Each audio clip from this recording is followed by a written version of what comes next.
Hey guys, Seiben here bringing you more Battle for Zendikar spoiler reviews. So I'm a little behind on these, meaning many of you have probably already seen these new cards drop.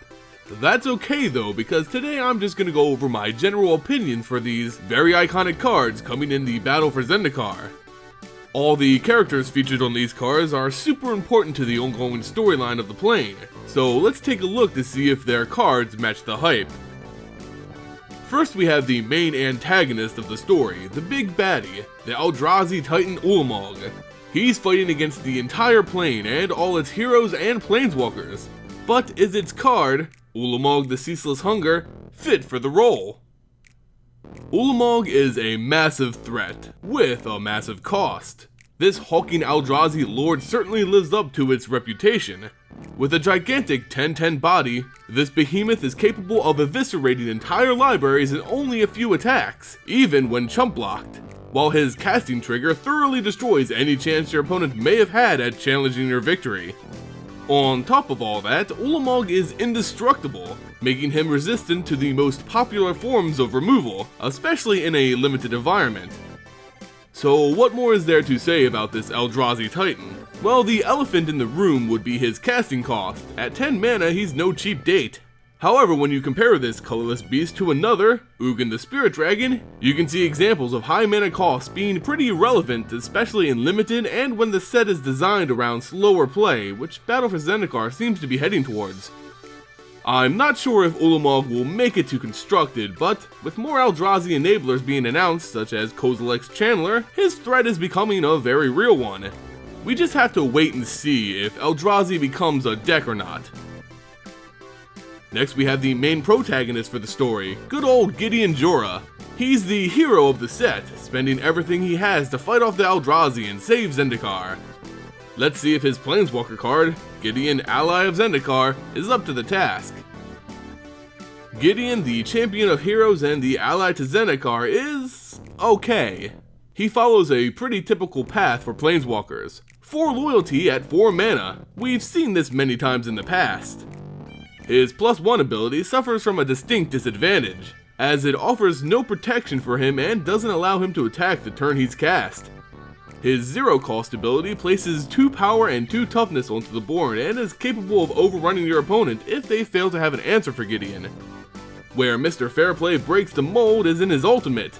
It isn't common for a Planeswalker to be able to activate its ultimate ability the same turn it's cast. However, don't get too excited because using Gideon's ultimate only results in an overpriced Glorious Anthem. At Gideon's best, he's an ally trigger and enabler with extra abilities, which is a good way to get some ally deck ideas flowing. However, Gideon, for me, just seems boring and a little on the weak side. However, like most Planeswalkers, he's still amazing in limited, so there's that. Moving on, let's look at Mixalis, the fallen Planeswalker / demon who was once an evil conqueror of worlds. His role in the story is still yet to be seen, but if Obby's involved, you know it's probably not good.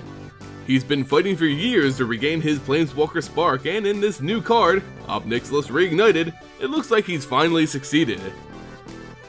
It's saying a lot when the worst case scenario for a card is a 5 mana instant kill a creature and gain 2 life. Sure, that's not amazing, but I've played way worse removal spells in my life. However, is a lot more than just a simple kill spell. He's a Planeswalker after all. He fits the credentials for being a quote-unquote good Planeswalker. Much like Liliana of the Veil, his 3 abilities provide 1. Card advantage, 2. Removal, and 3. A win condition. This criteria and the cards which have shared his abilities in the past make me think this former demon will be a very successful card in both constructed and limited play. Although again, I find his ability choices to be a little on the bland side. I would have liked a little more pizzazz from Mixalis' abilities, but that's just me nitpicking. Needless to say, just seeing this guy in his true Planeswalker form and seeing my prediction reign true is enough for me to love this card. Finally, we have my girl, Kiara. She's another ally of Zendikar, looking to protect her homeworld from the ever-destructive Eldrazi. She's been featured in cards and stories of previous sets, captivating the minds of all who play this merfolk Planeswalker. Now, with the stolen bident of a god from Theros, Kiara, Master of the Depths, looks to steal a place in our decks. Kiara follows in Abi's path of fitting the quote-unquote good Planeswalker bill, giving her 3 relevant abilities. 1. Protecting herself, 2. Providing card advantage, and 3. Having a devastating win condition.